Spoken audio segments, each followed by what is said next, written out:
Halo sahabat Merdeka Belajar, kali ini kita akan membahas materi yang berjudul Peran Tokoh Perumus Undang-Undang Dasar 1945. Namun sebelum kita membahas materi tersebut, saya harapkan kalian mampu untuk mendeskripsikan peran tokoh atau beberapa tokoh perumus Undang-Undang Dasar 1945.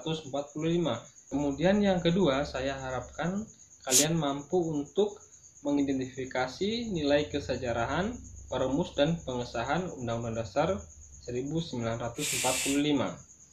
Nah, kemudian marilah kita bahas materi tersebut yang berjudul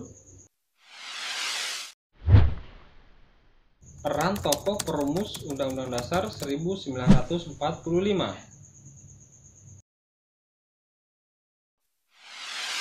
Tokoh pendiri negara Indonesia merupakan putra terbaik bangsa yang memiliki kemampuan dan visi ke depan untuk kebaikan bangsa Indonesia. Anggota BPUPKI merupakan tokoh bangsa Indonesia dan orang-orang yang terpilih serta tepat mewakili kelompok dan masyarakat pada waktu itu, seperti suku bangsa, golongan agama, dan pemikiran yang berkembang di masyarakat pada waktu itu.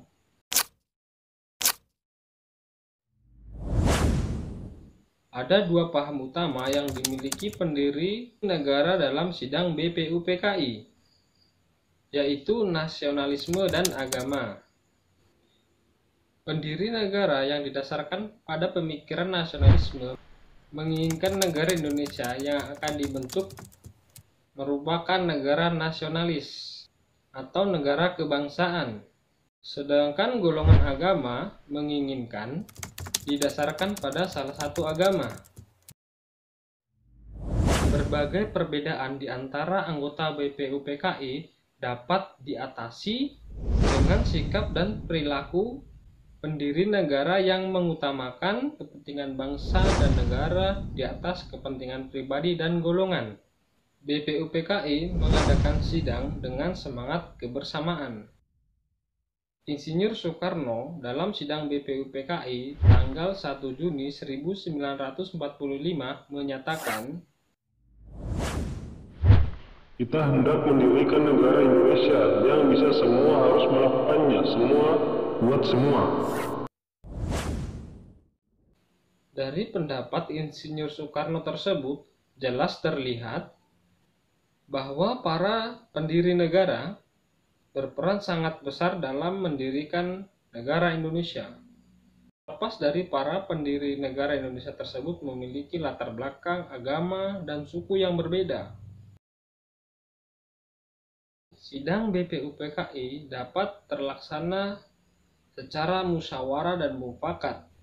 Hal itu dapat kalian lihat dari pernyataan Ketua BPUPKI DR Kanjeng Raden Temenggung Widodiningrat dalam sidang BPUPKI tanggal 16 Juli 1945, yaitu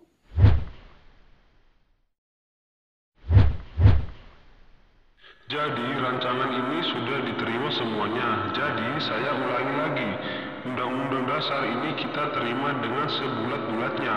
Bagaimanakah tuan-tuan? Untuk menyelesaikannya, saya minta dengan hormat yang setuju, yang menerima, berdiri. Saya lihat Tuan Yamin belum berdiri. Dengan suara bulat diterima Undang-Undang Dasar ini. Terima kasih tuan-tuan.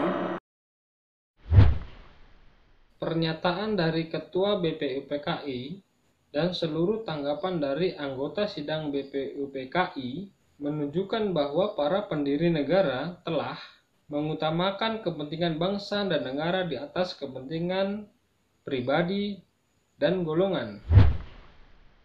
Kemudian dalam sidang PPKI, para tokoh pendiri negara memperlihatkan kecerdasan, kecermatan, ketelitian, tanggung jawab, rasa kekeluargaan, toleransi, dan penuh dengan mufakat dalam setiap pengambilan keputusan. Sikap patriotisme dan rasa kebangsaan antara lain dapat diketahui dalam pandangan dan pemikiran mereka yang tidak mau berkompromi dengan penjajah dan bangga sebagai bangsa yang merdeka. Proklamasi